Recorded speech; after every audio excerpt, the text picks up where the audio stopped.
আমাদের দেশে বারবার বড়রা ভুল করে আর ছোটরা নিজেদের রক্ত দিয়ে সেই বড়দের ভুলগুলোকে শুধরায়। বাংলাদেশের ইতিহাসে কোন শাসক তার জাতীয় মসজিদের ক্ষতি সহ পালায় যায় নাই। মানুষের মতামতের মাধ্যমে, গণভোটের মাধ্যমে যে রায় সরকার মানতে বাধ্য ছিল, তার প্রতি সরকার আজকের দিনটা পর্যন্ত পৃষ্ঠ প্রদর্শন করে যাচ্ছে। এটা আমাদের জন্য অনভিপ্রেত এবং জাতির জন্য একটা অশনির সংকেত। এখন একটা কথা আমি একটু ইঞ্জিনিয়ারদেরকে জিজ্ঞেস করতে ইচ্ছা করে, আমার যদি আপনাদের সাথে কনভারসেশনের সময় থাকতো আমি বলতাম, এখন একটা কথা বলতে হচ্ছে, সেটা হচ্ছে আমরা কি আসলে জানি না কি জুলাই সনদ আমাদের জন্য কি কি সুবিধা এবং কি কি অসুবিধা তৈরি করবে। জুলাই সনদ আমাদের জন্য কি কি সুবিধা তৈরি করবে যদি বলি, এক, স্বাধীন দুর্নীতি দমন কমিশন আমাদের জন্য সুবিধা তৈরি করবে। আমাদের জন্য সুবিধা তৈরি করবে যে সরকারি কর্ম কমিশন থেকে শুরু করে অডিট অফিস গুলো থেকে শুরু করে আমরা সেই সব জায়গায় যে স্বচ্ছতা গুলো চাচ্ছি সেগুলো আমাদের জন্য কি সুবিধা তৈরি করবে।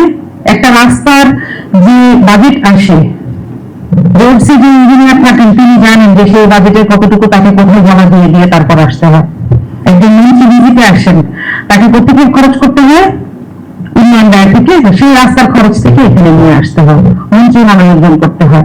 তো এইভাবে আসলে এত বড় একটা চীন, এত দুর্নীতির বোঝা আমাদের ঘরে, মানুষ যখন বকা দেয় তখন আমাদেরকে বকা দেয়, তাই না?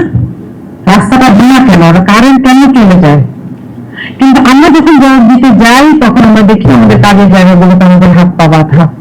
সুতরাং আমাদের আসলে জানা দরকার জুলাই সনদ আমাদেরকে কি কি সুবিধা দেবে এবং আমাদের মধ্যে যে অসৎ নিয়মগুলো আছেন তাদেরকে কোন কোন জায়গায় ধরবেন। এবং একটা কথা জেনে রাখবেন, যারা জুলাই সনদের বিরোধিতা করছেন তারা আমাদের চাইতে জুলাই সনদকে বেশি বোঝেন, এই জন্যই বিরোধিতা করছেন, এই জন্যই আটকে রেখেছেন। আর একটা 24 আমাদের মধ্যে আসবে কিনা, এখানে একটা কথা একটু বলার দরকার। অনেকেই এই সুযোগে একটু মাথা উঁচু করে বলতে চান তাহলে 24টা ব্যর্থ, কোনদিন না। এরকম কোন কথাকে কখনো আশকারা দিবেন না প্লিজ। 24 সফল। বাংলাদেশের ইতিহাসে কোন শাসক তার জাতীয় মসজিদের ক্ষতি সহ পালায় যায় নাই।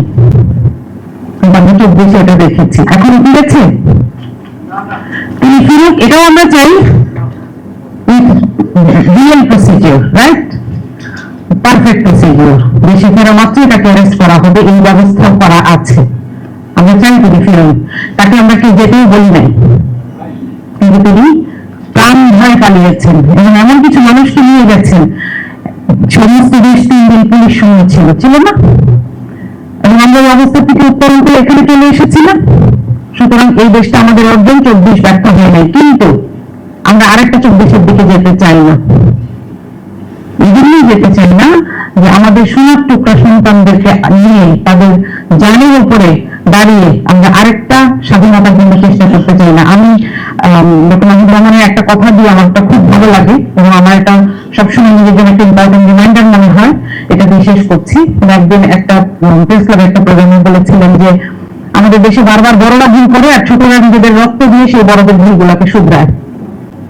আমরা আর একবার এই ধরনের কোন পরিণতিতে যেতে চাই না।